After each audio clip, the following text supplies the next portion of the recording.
नमस्कार, मैं किरणेश कुमार। कांग्रेस और राजद के बीच सीट बंटवारे को लेकर जारी गतिरोध के बीच राजद सुप्रीमो लालू प्रसाद यादव ने पूर्णिया सीट से अपना उम्मीदवार घोषित कर दिया है।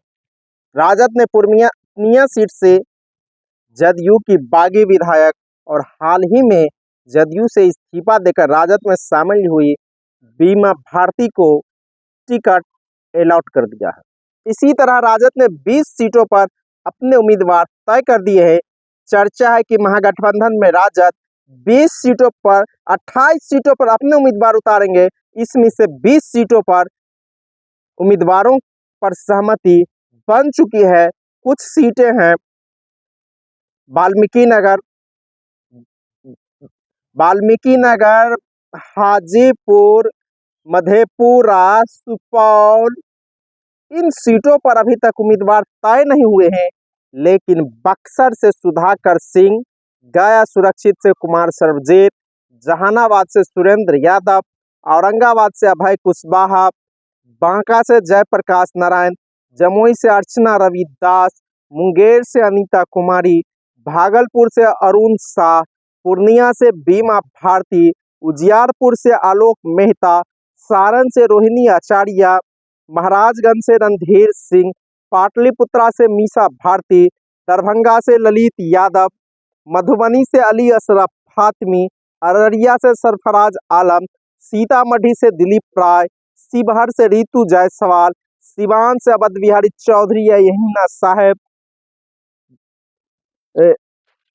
वैशाली से मुन्ना शुक्ला राजद के उम्मीदवार होंगे। इसी तरह बेगूसराय सीट से सीपीआई के अवधेश कुमार राय होंगे, तो खगड़िया सीट से सीपीएम के संजय कुमार माकपा के उम्मीदवार होंगे। तो यूं कहा जाए, राजद ने अपने हिस्से की करीब करीब उम्मीदवारों को सीट और चुनाव चिन्ह भी अलॉट कर दिया है। फॉर्म ए और बी जो नामांकन के समय देना पड़ता है, यह फॉर्म ए और बी अपने उम्मीदवारों को दे दिया है। और राजद कांग्रेस के बीच जो सीटों के बंटवारे के लेकर जो गतिरोध जारी था, अभी तक कोई हल नहीं निकल पाया है। तेजस्वी प्रसाद यादव ने 26 मार्च को दिल्ली में कांग्रेस नेताओं के साथ बैठक की। वह बैठक भी सफल नहीं हो पाई है। बैठक कहा जा रहा है कि तनावपूर्ण माहौल में हुआ। कांग्रेस जहां पूर्णिया सीट पा रही हुई है, राजद छोड़ने के लिए तैयार नहीं है। यह स्थिति उस वक्त उत्पन्न हो गई जब पप्पू यादव राजद सुप्रीमो लालू प्रसाद यादव से मिलने गए थे और उनसे कहा था कि मैं चुनाव लड़ना चाहता हूं। लालू जी ने कहा ठीक है लड़ो, लेकिन दूसरे ही दिन उसने अपनी पार्टी जाप का विलय कांग्रेस में कर लिया। इससे लालू प्रसाद यादव नाराज बताए जा रहे हैं। इसी के बाद राजद और कांग्रेस के बीच तल्खियां भी बढ़ गई है। राजद ने कांग्रेस के लिए जो सीटें छोड़ी है, वह सीट है सारण, पटना साहिब, मुजफ्फरपुर, पूर्वी चंपारण, किशनगंज और गोपालगंज है।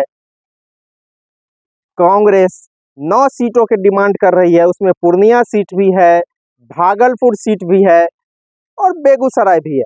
हालांकि बेगूसराय पर कुछ सहमति बनती हुई दिख रही है, वहां से राजद सुप्रीमो ने सीपीआई को यह सीट दे दी है, तो कांग्रेस भी सीपीआई के लिए वो सीट पर मान गई है। लेकिन अन्य सीटों पर गतिरोध जारी है। कहा जा रहा है कि कांग्रेस और राजद के बीच सीट बंटवारों को लेकर अभी अंतिम फैसला नहीं हुआ है। राजद सुप्रीमो लालू प्रसाद यादव किसी भी कीमत पर पूर्णिया सीट छोड़ने को तैयार नहीं है। तो यूं कहा जाए कि राजद और कांग्रेस के बीच सीट बंटवारे को लेकर अभी भी पेच फंसा हुआ है। हल कोई नहीं निकल पा रहा है और पहले चरण का नामांकन भी अंतिम दौर में पहुंच गया है।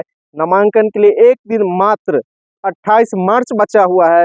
29 मार्च से दूसरे चरण की नामांकन की प्रक्रिया भी शुरू हो जाएगी। तो ऐसी हालात में इंडिया गठबंधन में सीटों का बंटवारा नहीं होना, राजद कांग्रेस के बीच सीटों का फाइनल नहीं होना दुर्भाग्य ही कहा जा सकता है, या यूं कहा जाए कि कांग्रेस की हठधर्मिता भी हो सकती है। राजद सुप्रीमो लालू प्रसाद यादव ने महागठबंधन में शामिल सभी पार्टियों से अपने अपने उम्मीदवारों का नाम मांगा था, सभी सीपीआई ने दे दिया था, सीपीएम ने दे दिया था, माले भी शायद दे दिया है और कांग्रेस ने अभी तक नहीं दिया है। इसके बाद ही मामला उलझ गया है और मामला ऐसा उलझा है कि महागठबंधन बिहार में टूटने के कगार पर पहुंच गया है और कांग्रेस महागठबंधन से अलग होने की स्थिति में आ गई है और जो पार्टियों उम्मीदवारों को टिकट नहीं मिल रहा है वे सभी कांग्रेस के संपर्क में है। जैसे सूरजभान सिंह के भाई का टिकट लोजपा से कट गया है, नवादा सीट से भाजपा के विवेक ठाकुर लड़ रहे हैं, तो सूरजभान अपने पत्नी को बेगूसराय सीट से लड़ाना चाहते हैं कांग्रेस के टिकट पर। इसी तरह कई जिनका टिकट कटा है सभी उम्मीदवार कांग्रेस के संपर्क में बताए जा रहे हैं। इससे कांग्रेस नेताओं के मनोबल भी कुछ हाई लग रहे हैं। कुछ हो न हो लेकिन टिकट के लिए टिकटार्थी कांग्रेस नेताओं के पास पहुंचने लगे हैं। यही कारण है कि बिहार में राजद और कांग्रेस के बीच तल्खियां भी बढ़ गई है और आने वाले समय में कभी भी राजद और कांग्रेस के बीच मनमुटा या गठबंधन टूटने की घोषणा हो सकती है। हालांकि तेजस्वी प्रसाद यादव ने कहा था कि बातें हो गई है, पटना में जाऊंगा, पटना में संयुक्त संवाददाता सम्मेलन होगा और उम्मीदवारों का ऐलान होगा, लेकिन ऐसा हुआ फिलहाल दिख नहीं रहा है। धन्यवाद। मैं किरनेश कुमार।